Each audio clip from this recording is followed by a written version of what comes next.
सूर्यनगर नाम के एक बड़े से राज्य में बहुत ही सुख और शांति का माहौल था। यहाँ के लोग मेहनती और खुशमिजाज स्वभाव के थे। यहाँ के राजा अर्जुन सिंह बहुत ही दयालु और न्यायप्रिय शासक हैं। उनके द्वारा बनाए गए कानून और नीतियां हमेशा समाज की भलाई के लिए होती हैं। राजा अर्जुन सिंह की एक बेटी थी जिसका नाम मीरा था, जो अब कुछ ही दिनों में सूर्यनगर की रानी बनने वाली थी। अर्जुन सिंह तो मीरा को सूर्यनगर की रानी बनाने के लिए तैयार थे, पर मीरा अभी भी रानी बनने के लिए तैयार नहीं थी। उसमें अभी भी वो हिम्मत नहीं जाग पाई थी जिससे वो सूर्यनगर के लिए कोई फैसला ले पाए। मीरा को जब से अर्जुन सिंह के इस फैसले के बारे में पता चला था, तब से वो बेचैन होकर राजमहल के बगीचे में टहलती रहती थी। इसी सिलसिले में बात करने महाराज अर्जुन सिंह मीरा के पास जाते हैं। मीरा अभी भी बेचैन होकर राजमहल के बगीचे में घूम रही होती हैं। मीरा बेटा, क्या हुआ? इतनी परेशान क्यों हो? कुछ नहीं पिताजी, बस आपने जो फैसला लिया है मुझे रानी बनाने का, उसी को लेकर थोड़ी चिंता में हूँ। चिंता? चिंता किस बात की बेटी? तुम सूर्यनगर की रानी बनने जा रही हो। इससे तो तुम्हें प्रसन्नता होनी चाहिए। कैसी प्रसन्नता पिताजी? मैंने अभी तक अपने राज्य वालों को ठीक से जाना भी नहीं है, तो बिना अपने राज्यवासियों के बारे में जाने मैं उन पर किस तरह से अपने रानी होने का दावा कर सकती हूँ? तो तुम क्या करना चाहती हो बेटा? आज नहीं तो कल तुम्हें इस पद का स्वीकार करना ही होगा। हाँ पिताजी, मैं इस पद का स्वीकार करने को तैयार हूँ, पर अभी नहीं। पहले मैं कुछ दिनों के लिए अपने राज्यवासियों के बीच रहकर उनकी दुख और तकलीफें देखना चाहती हूँ, और रानी बनने से पहले मैं चाहती हूँ कि उनकी सभी ज़रूरतें उनको मिले। दुख तकलीफ कैसी बेटी? हमारे राज्य के सभी लोग बहुत खुशी से रहते हैं, तभी तो हमारे यहाँ कोई फरियाद लेकर नहीं आता। नहीं पिताजी, ऐसा नहीं हो सकता। हम राजमहल में रहकर यह अनुमान नहीं लगा सकते कि राज्य के सभी लोग सुखी हैं। जब तक हम उनके बीच नहीं जाएंगे, तब तक हमें उनके हालातों के बारे में नहीं पता चलेगा। तो आखिर तुम क्या करना चाहती हो? जो भी हो, मुझे साफ साफ बता दो। पिताजी, मैं कुछ दिनों के लिए सामान्य नागरिक बनकर अपने राज्य में रहना चाहती हूँ। उसके बाद मैं अपने इस पद को स्वीकार कर सूर्यनगर की रानी बन जाऊंगी। ठीक है बेटी, जैसा तुमको सही लगे, पर तुम अपने साथ कुछ सैनिकों को भी ले जाना, ताकि तुम पर कोई मुसीबत आए तो वो संभाल लें। नहीं पिताजी, मैं अकेले जाना चाहती हूँ, और आप मेरी फिक्र मत करिए। मैं सूर्यनगर की रानी बनने वाली हूँ, अपना ख्याल तो खुद रख ही सकती हूँ ना। ठीक है बेटी, पर अपना ध्यान रखना। फिर क्या था, पिताजी से मंजूरी मिलते ही राजकुमारी मीरा अपना पूरा हुलिया बदलकर सूर्यनगर के राज्य में चली जाती है। मीरा राज्य में घूमते घूमते सबसे पहले एक गांव के तालाब के पास जाती है, जहां वो देखती है कुछ औरतें वहां पानी भर रही होती हैं। तब मीरा उनमें से एक महिला को आवाज लगाकर बुलाती है। बहन, ओ बहन, जरा सुनना तो। हाँ बोलो बहन, क्या काम है? बहन, आप लोग यहाँ आसपास रहते हो क्या? नहीं बहन, हमारा गांव तो यहाँ से काफी दूर है। क्यों, कुछ काम था क्या? नहीं बहन, काम तो नहीं था, पर एक चीज जाननी थी। हाँ बहन बोलो, क्या जानना चाहती हो? आप लोगों के घर के पास पानी की सुविधा नहीं है क्या, जो आप लोग इतनी दूर आती हो पानी भरने? नहीं बहन, हमारे गांव में फिलहाल पानी की सुविधा नहीं है। हम सबको पानी लेने यहाँ ही आना पड़ता है। तो आप लोग अपने राज्य के राजा को इस बारे में क्यों नहीं बताते? शायद वो आप लोगों की कुछ मदद कर सके। कहाँ बहन, हमारे राजा के पास हम गांव वालों के लिए समय कहाँ है। हमारे गांव के मुखिया तो कब से राजा से इस समस्या को हल करने के लिए कह रहे हैं, पर अब तक तो कुछ नहीं हुआ। मीरा उन महिलाओं की बात सुन इतना तो समझ जाती है कि सबसे पहले इनकी पानी की समस्या दूर करनी होगी। इन महिलाओं की बात सुन मीरा सोचती है, ऐसे कैसे हो सकता है? पिताजी तो बोल रहे थे कि राज्य में कोई समस्या नहीं है, तो ये समस्या कहाँ से आ गई? मुझे इस बारे में पता लगाना होगा। धन्यवाद बहन, क्या आप मेरी एक छोटी सी मदद और कर सकती हो? हाँ बहन बोलो ना, क्या करना है? बहन, मैं इस राज्य में नई नई आई हूँ। पहले मैं पास वाले इंद्रपुर राज्य में रहती थी, पर वहाँ भी पानी की बहुत समस्या थी, और इसी कारण मैं वो राज्य छोड़ नए जगह की तलाश कर रही हूँ।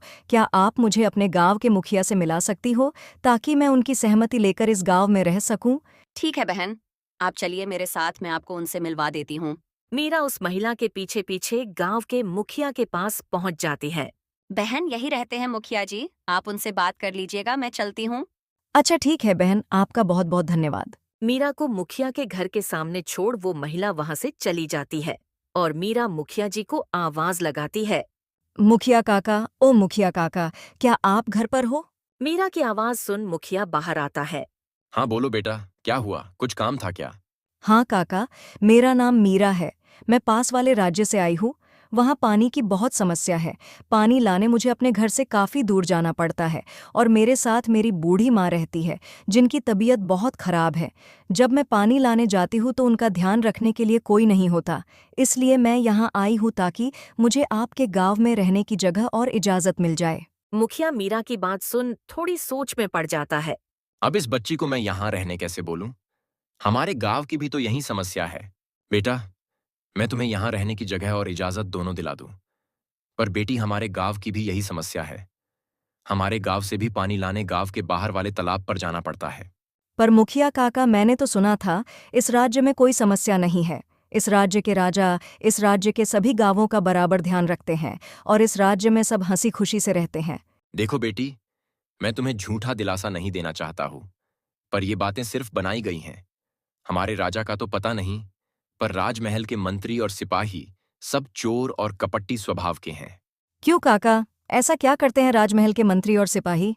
मैं कितनी बार पानी की समस्या को लेकर राजमहल गया हूं, पर वो सिपाही और मंत्री मुझे हर बार अंदर जाने से मना कर देते हैं। और जब मैं उनको अपनी समस्या बताता हूं, तो कुछ पैसे लेकर कहते हैं, तुम चले जाओ, हम तुम्हारी समस्या महाराज को बता देंगे। तो क्या हुआ, अब तक महाराज ने कुछ किया नहीं इस समस्या के लिए? नहीं बेटी, तुम शायद समझी ही नहीं। वो मंत्री हमसे सिर्फ पैसे लेने के लिए ऐसा कहता है, पर वो महाराज तक हमारी समस्या पहुंचाता ही नहीं है। क्योंकि मैं इस पानी की समस्या को लेकर राजमहल अब तक 10 बार जा चुका हूं, पर अब तक कुछ नहीं हुआ।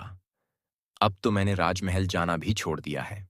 मीरा मुखिया की बातें सुन समझ जाती है कि ये मंत्री गांव वालों के साथ छल कर रहा है और गांव की कोई समस्या महाराज तक नहीं पहुंचा रहा है, और इसलिए महाराज सोच रहे हैं कि गांव में कोई समस्या नहीं है और गांव में सब खुशी से रह रहे हैं। ठीक है काका, आप मुझे रहने की कोई जगह तो बता दो। बाकी इस बार मैं खुद महाराज तक इस समस्या को लेकर जाऊंगी और मैं आपसे वादा करती हूँ कि मैं इस पानी की समस्या को दूर करके रहूंगी। ठीक है बेटी, अगर तुमको ऐसा लग रहा है कि तुम्हारे रहते हमारे पानी की समस्या दूर हो जाएंगी, तो तुम हमारे गांव में रह सकती हो और जहां तुमको सही लगे अपने लिए गांव के मिस्त्री से कहकर रहने लायक घर बनवा लो। ठीक है मुखिया काका, आपका बहुत बहुत धन्यवाद। इस तरह मीरा को अपने राज्य के गांव में पहली समस्या मिल चुकी थी। अब मीरा ने सोचा, चलो, गांव में आने का कुछ फायदा तो हुआ। गांव की पहली समस्या मिल चुकी है। अब कुछ दिन और यहाँ रहकर यहाँ की और समस्याएं ढूंढती हूँ। फिर पिताजी से मिल इन सब समस्याओं के बारे में बात करूंगी। मीरा मुखिया का धन्यवाद कर वहां से चली जाती है। मीरा ने अपने लिए गांव के पास से बहने वाले नदी के पास एक छोटी सी झोपड़ी बनवा ली थी। मीरा अगले दिन फिर से गांव की सैर पर निकलती है ताकि गांव में चल रही और समस्याएं ढूंढ सके। मीरा चलते चलते एक मैदान के पास पहुंचती है, जहां वो देखती है कि कुछ बच्चे खेल रहे होते हैं। मीरा फौरन उन बच्चों के पास पहुंच जाती है और उनमें से एक बच्चे को आवाज लगाती है। बच्चा, जरा यहाँ आना तो। उन बच्चों में से एक लड़का, जिसका नाम सोनू था, वो मीरा के पास आता है। बोलिए दीदी, क्या हुआ? कुछ काम है क्या? हाँ बेटा, काम तो है, पर उससे पहले तुम अपना नाम बताओ। दीदी, मेरा नाम सोनू है। सोनू बेटा, तुम कौन सी कक्षा में पढ़ते हो? दीदी, मैं स्कूल नहीं जाता हूँ। सोनू से यह बात सुन मीरा चौंक जाती है। क्यों बेटा, तुम स्कूल क्यों नहीं जाते हो? दीदी, गांव का स्कूल जाने लायक बच्चा ही नहीं है तो कैसे जाऊं? क्यों बेटा, ऐसा क्या हुआ है स्कूल को? दीदी, एक बार आप खुद ही चलकर देख लीजिए। आप जब देखोगी तब आपको पता चल जाएगा। अगर ऐसी बात है तो एक काम करो सोनू बेटा, मुझे ले चलो अपना स्कूल दिखाने। मीरा सोनू के साथ उसका स्कूल देखने जाती है। स्कूल के पास पहुंचकर मीरा देखती है स्कूल की हालत तो बहुत खराब थी। स्कूल की बाहरी हालत देख मीरा स्कूल के अंदर चली जाती है ताकि वो स्कूल की अंदरूनी हालत देख सके। मीरा जब अंदर जाती है तो देखती है स्कूल जैसा बाहर से खंडर हो चुका है, वैसे ही अंदर से स्कूल के वर्गों की भी हालत खराब थी। स्कूल के वर्गों में खाली ब्लैक बोर्ड था और उस पर भी मकड़ियों का घर बन गया था। सोनू बेटा, स्कूल की ऐसी हालत कैसे हुई? ऐसा लग रहा है जैसे सालों से यहाँ कोई आया ही नहीं है। हाँ दीदी, सही कहा आपने। 2-3 साल से स्कूल बंद हो चुका है, तब से यहाँ कोई नहीं आया। बेटा, क्या तुम मेरी एक और मदद कर सकते हो? हाँ दीदी, बोलिए क्या करना है? बेटा, मुझे अपने स्कूल के हेडमास्टर के घर पर ले चलोगे क्या? मुझे उनसे कुछ बात करनी है। ठीक है, चलिए दीदी, मैं आपको हेडमास्टर जी के घर ले चलता हूँ। सोनू मीरा को अपने साथ हेडमास्टर के घर ले जाता है। मीरा और सोनू जब हेडमास्टर के घर पहुंचते हैं, वो देखते हैं हेडमास्टर घर के बाहर सो रहे होते हैं। मास्टर जी उठिए, देखिए आपसे मिलने एक दीदी आई है। सोनू की आवाज सुन हेडमास्टर उठ जाते हैं। हाँ बोलो बेटा, क्या हुआ? मास्टर जी, हमारे गांव में नई दीदी रहने आई है, वो ही आपसे मिलना चाहती हैं। दीदी, आप मास्टर जी से बात कर लीजिए, मैं जा रहा हूँ खेलने। ठीक है बेटा, तुम्हारा धन्यवाद। मीरा का परिचय हेडमास्टर से कराकर सोनू वहां से चला जाता है। नमस्ते मास्टर जी, मेरा नाम मीरा है। मैं पास के राज्य में रहती थी, परंतु उस राज्य में स्कूल की सुविधा अच्छी नहीं थी और मैंने आपके गांव के स्कूल की बहुत प्रशंसा सुनी है। इसलिए मैंने वो राज्य छोड़ दिया है और इस गांव में रहने आई हूँ और मेरा एक छोटा भाई है जिसको मुझे आपके स्कूल में दाखिला दिलवाना है। क्या आप मेरे भाई का दाखिला करवा सकते हैं आपके स्कूल में? मीरा की बात सुन मास्टर जी सोचते हैं। कई सालों से तो हमारे स्कूल में कोई पढ़ ही नहीं रहा है और अब तो वो जगह स्कूल कम और खंडहर ज्यादा दिखाई देता है, तो इन्होंने कहाँ से हमारे स्कूल की प्रशंसा सुन ली। नहीं मीरा बेटा, तुमने कुछ गलत सुना है। हमारे यहाँ का स्कूल तो 2 साल से बंद है, अब तो वहाँ कोई जाता ही नहीं है, तो मैं तुम्हारे भाई का दाखिला कैसे कर दूं? क्यों मास्टर जी, स्कूल क्यों बंद है? कोई परेशानी है क्या? हाँ बेटा, एक परेशानी तो है जो कोई हल करने के लिए तैयार ही नहीं है, जिस कारण गांव का स्कूल बंद है। ऐसी क्या परेशानी है मास्टर जी, जिस वजह से बच्चों के पढ़ाई से खिलवाड़ किया जा रहा है? बेटा, 2 साल पहले भारी बारिश की वजह से स्कूल की छत गिर गई थी। तब से अब तक उसकी किसी ने मरम्मत ही नहीं कराई। परंतु ऐसे कोई अगर स्कूल की मरम्मत नहीं कराएगा तो स्कूल तो बंद ही रहेगा, और अगर स्कूल बंद रहेगा तो बच्चे साक्षर कैसे होंगे? हाँ बेटा, ये तो मुझे भी पता है और इसी वजह से तो मैं कितनी बार राजमहल जा चुका हूँ ताकि महाराज स्कूल की मरम्मत करा सके, परंतु आज तक राजमहल से हमें कोई मदद नहीं मिली। क्यों, आपके राज्य के महाराज आपसे मिलते नहीं हैं क्या? कहाँ बेटा, महाराज से तो मिल ही नहीं पाते हैं। जब भी जाओ, राजमहल के मंत्री हमें महाराज से मिलने ही नहीं देते हैं। वो हमसे कुछ पैसे ले लेते हैं और कहते कि हमारी फरियाद महाराज तक पहुंचा देंगे, पर आज तक महाराज से किसी तरह की मदद आई नहीं है। अब तो थक चुका हूं राजमहल के चक्कर लगाकर। ठीक है मास्टर जी, अगर ऐसी बात है तो मैं इस बार खुद जाऊंगी राजमहल महाराज से इस सिलसिले में बात करने। ठीक है बेटी, तुम भी जाकर बात करके देख लो, शायद कुछ बात बन जाए। आखिर गांव के बच्चों के भविष्य की बात है। इस तरह मीरा को गांव की दूसरी तकलीफ भी पता लग गई थी।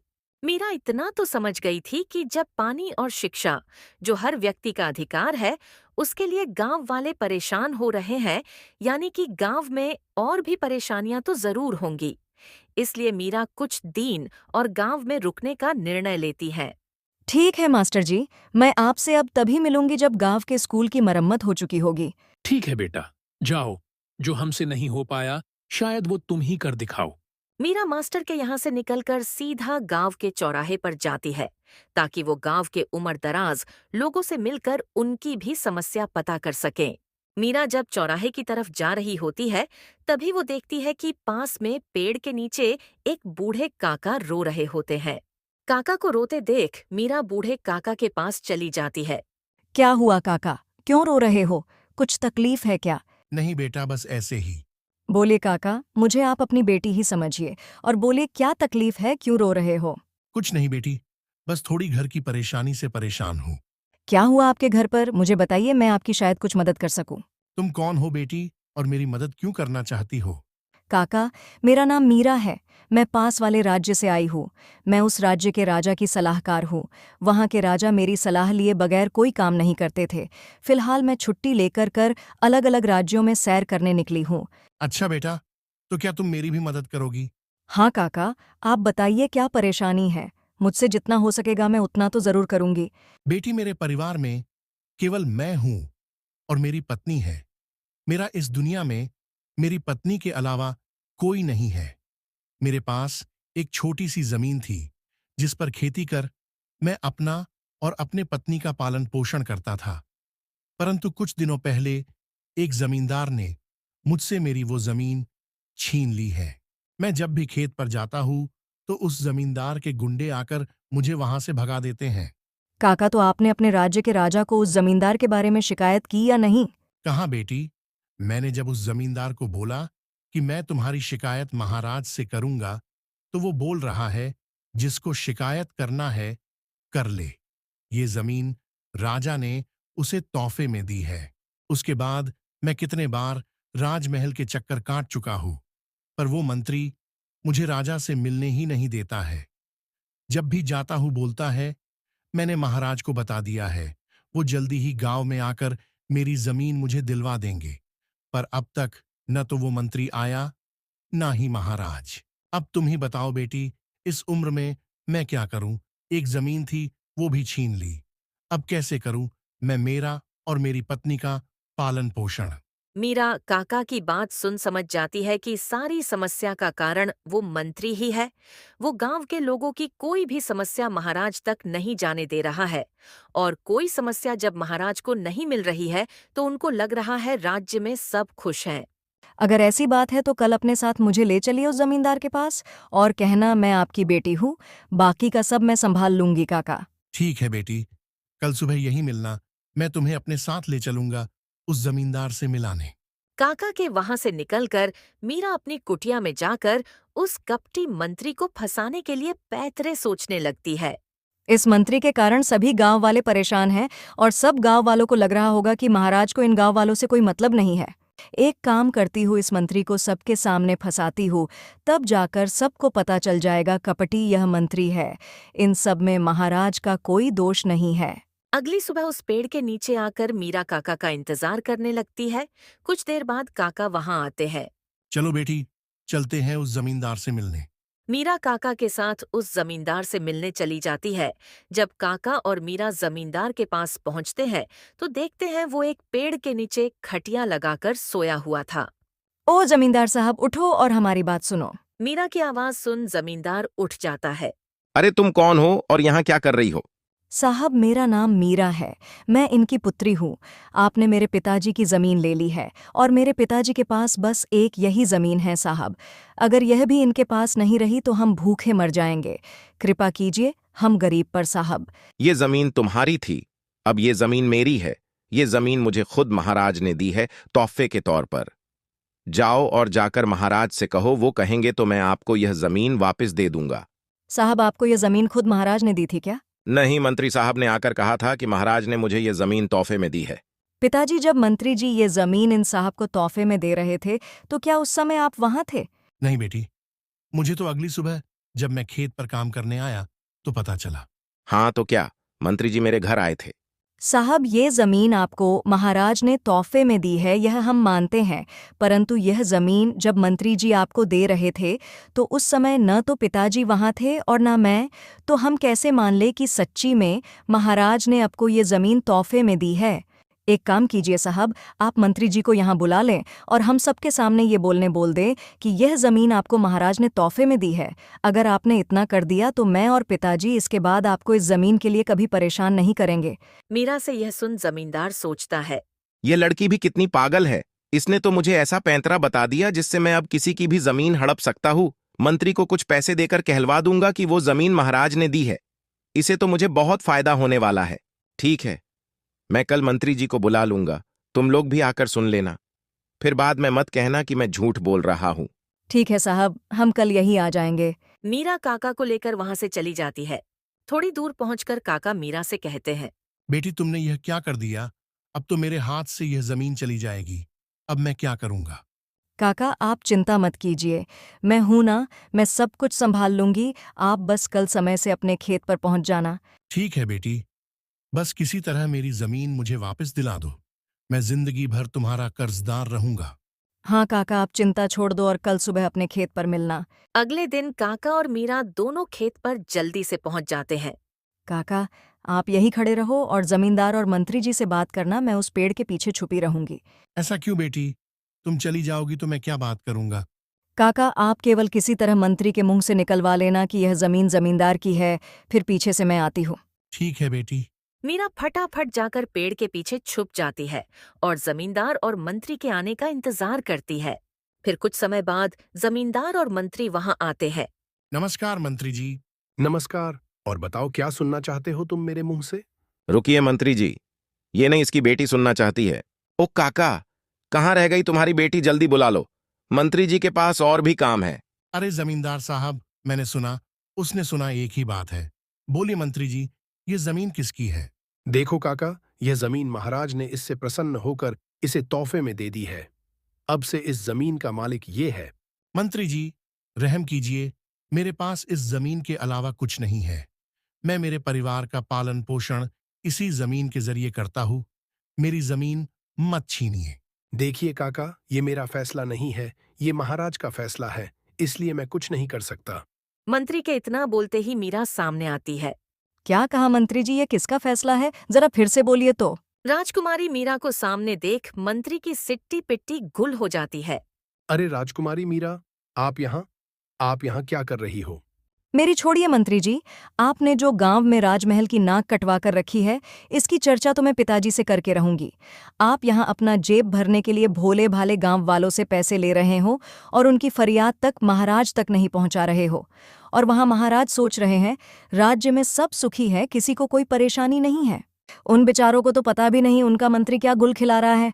मीरा से ये सारी बातें सुन मंत्री डर जाता है और मीरा के पैरों पर गिर माफी मांगने लगता है। मुझे माफ कर दीजिए राजकुमारी, आइंदा मैं ऐसी गलती नहीं करूंगा। कृपा कीजिए और मुझे माफ कर दीजिए। आप मुझे माफ कर दीजिए मंत्री जी, पर अब आपका फैसला तो पिताजी करेंगे, क्योंकि आप सालों से इन बेचारे गांव वालों को छोटी छोटी सुविधाओं के लिए तरसा रहे हों। ये तो अच्छा हुआ मैंने रानी बनने से पहले इनके बीच आने की सोची, वरना तो मुझे भी वहां बैठे बैठे कुछ पता नहीं चलता क्या चल रहा राज्य में। मीरा फौरन मंत्री को लेकर गांव के चौराहे पर ले जाती है और वहां पर गांव के हेडमास्टर और मुखिया को भी बुला लेती है। देखिए मुखिया जी, ये है मंत्री जो आप सबको इस धोखे में रख रहा था कि महाराज कुछ न कुछ करेंगे, पर ये कपटी व्यक्ति सिर्फ आप लोगों से पैसे ले रहा था, पर इसने आज तक आप लोगों की एक भी फरियाद महाराज तक नहीं पहुंचाई। और मैं महाराज की तरफ से आप सबसे माफी मांगती हूँ। इसमें जितनी गलती इस कपट्टी की है उतनी ही गलती महाराज की भी है। उनको भी अपने राज्य का दौरा करना चाहिए था, पर वो इस कपट्टी की बात सुन सब इसके भरोसे छोड़ दिया था। मीरा बेटा, आप क्यों महाराज की तरफ से माफी मांग रही हो?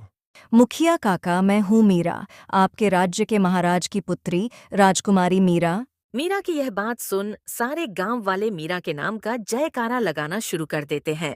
इस तरह मीरा की एक प्रतिज्ञा ने गांव वालों की जरूरत का पता लगा लिया और एक कपटी व्यक्ति की असलियत सबके सामने लाई। दोस्तों, इस तरह की और बेहतरीन कहानियां देखने के लिए हमारे इस चैनल को सब्सक्राइब कर ले।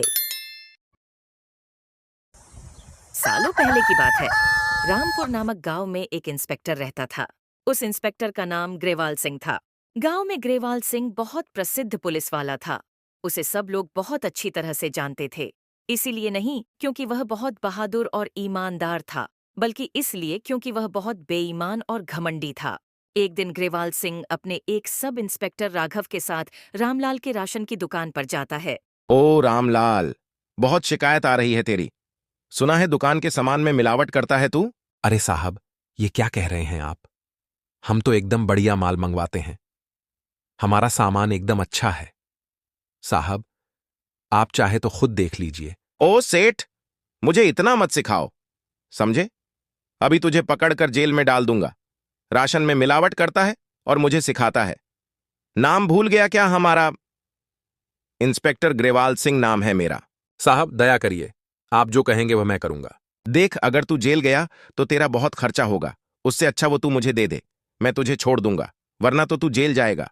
इंस्पेक्टर ग्रेवाल सिंह का लालच देखकर रामलाल मन ही मन में सोचता है, हम और कर भी क्या सकते हैं? इस राक्षस का तो हर महीने का बस यही हाल हो गया है। ये सब देखकर sub inspector Raghav inspector Grewal Singh से कहता है, सर, आपको डर नहीं लगता? किसी ने आपकी शिकायत कर दी तो? अरे राघव, तुम्हें तो पहले ही डिपार्टमेंट ने बुरी तरह से डरा रखा है। चुपचाप साथ रहो और मजे करो, समझे? मुझसे बहस कर रहा था वो रामलाल। नहीं जानता कि पुलिस वाले से पंगा नहीं लेना चाहिए। मेरे पास इतनी पावर है कि किसी को भी आसानी से सबक सिखा सकता हूं। क्या बात है साहब, आप तो बड़े निडर हैं। मुझे भी सिखाइए ना कि कैसे लोगों से पैसे वसूलते हैं। सर, मुझे अपना चेला बना लीजिए। राघव, तू अभी नया नया पुलिस में भर्ती हुआ है ना, मेरे साथ रहते रहते सब सीख जाएगा तू। ग्रेवाल सिंह पुलिस की वर्दी का रोज रोज गलत इस्तेमाल कर रहा था। फिर एक दिन ग्रेवाल सिंह अपने चेले के साथ कालू चाय समोसे वाले की दुकान पर जाता है। अरे कालू सुन, फटाफट चाय समोसा देना तो। हाँ, और सुन, एकदम कड़क चाय बनाना, समझा? अरे साहब आप आइए आइए। अरे छोटू सुन, साहब के लिए 2 प्लेट समोसे लगा तो, और साथ में कड़क चाय भी देना। कालू गलती से अपने दुकान में आए नए नए लड़के छोटू को चाय और समोसे देने भेजता है। खा पीकर ग्रेवाल सिंह और उसका चेला सब इंस्पेक्टर दोनों जाने लगते हैं। साहब, आप पैसा देना तो भूल ही गए। क्या बोला तू? पैसे लेगा हमसे? उसी समय कालू दौड़ते दौड़ते आता है। अरे साहब, माफ कीजिए, इसको नहीं पता कि आप कितने बड़े साहब हैं पुलिस में। छोटा बच्चा है ना, और दुकान पर नया नया भी आया है, माफ कर दीजिए इसको। सुन कालू, समझा कर रख इसको, नहीं तो इस बार तो छोड़ दे रहा हूं, पर अगली बार नहीं छोड़ूंगा, समझा? हाँ साहब, मैं इसको समझा दूंगा, आप जाइए साहब। माहौल के हालात को देखकर सब इंस्पेक्टर राघव भी मौके पर चौंका मार देता है। ग्रेवाल सिंह के सामने अपनी चापलूसी दिखाने के लिए वो कालू से कहता है। सुन कालू, सर के सामने हमेशा झुककर ही रहना पड़ेगा, समझा? सही कहा ना सर? और नहीं तो क्या, बड़ा आया मुझसे पैसे लेने, सारा मूड खराब कर दिया इसने तो। ग्रेवाल सिंह सबके साथ ऐसा ही व्यवहार करता। वो किसी की इज्जत नहीं करता था। वो ना तो बच्चा देखता था, ना ही बुजुर्ग देखता था। एक दिन ग्रेवाल सिंह अपने चेले सब इंस्पेक्टर के साथ सड़क किनारे सब्जी की रेड़ी वालों के पास जाता है। वहां वो एक बूढ़ी अम्मा की दुकान के पास जाकर बूढ़ी अम्मा को अपनी पुलिस की ताकत का गलत इस्तेमाल करते हुए कहता है। अय बुढ़िया, तुझे मना किया था ना यहाँ सब्जी की दुकान लगाने को। अरे बेटा, यहाँ नहीं लगाऊंगी तो कहाँ लगाऊंगी? बहुत गरीब हूँ बेटा, दया करो, मुझे यहाँ दुकान लगाने दो। पर मैंने तुझे पहले भी मना किया था ना, तू यहाँ दुकान नहीं लगा सकती। ग्रेवाल सिंह को ऐसा करता देख सब इंस्पेक्टर राघव ग्रेवाल सिंह से कहता है। सर, यहां पर सब्जी की रेड़ी लगाने में कोई समस्या नहीं है, फिर आप इसे मना क्यों कर रहे हैं? अरे राघव, अभी तू नया है, तू नहीं समझेगा। डराना पड़ता है इन लोगों को, तब जाकर झुकते हैं ये।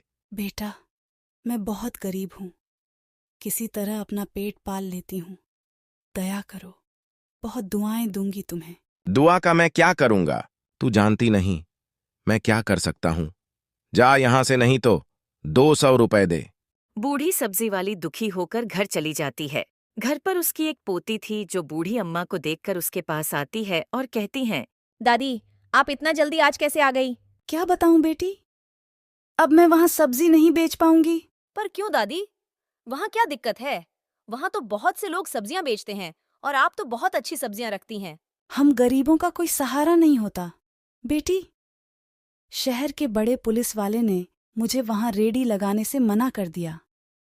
वह मुझसे पैसे मांग रहा था, तभी वहां सब्जियां बेचने देगा। साहब के पैसे मांगने पर मैंने कहा, साहब मैं गरीब हूं, कहाँ से पैसे लाऊंगी, और अगर सब्जी नहीं बेचूंगी तो घर का खर्चा कैसे चलेगा, और तुझे क्या खिलाऊंगी? दादी, आप रोइए मत, मेरी चिंता मत कीजिए, मुझे बिल्कुल भूख नहीं लगी है।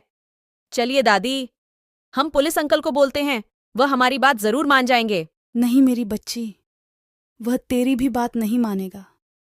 मुझे माफ करना, मैं तेरा ख्याल नहीं रख पा रही हूँ। उसी शहर में केशव नाम का एक गरीब ऑटो चलाने वाला रहता था। एक दिन ग्रेवाल सिंह किसी को लूटने के लिए गश्त लगा रहा था। तभी वहां केशव अपने ऑटो से गुजर रहा था। ग्रेवाल सिंह उसे रोक लेता है और चालान मांगने लगता है। चल भाई, गाड़ी के पेपर दिखा। साहब, मेरे पास सब पेपर है, आप देख लीजिए।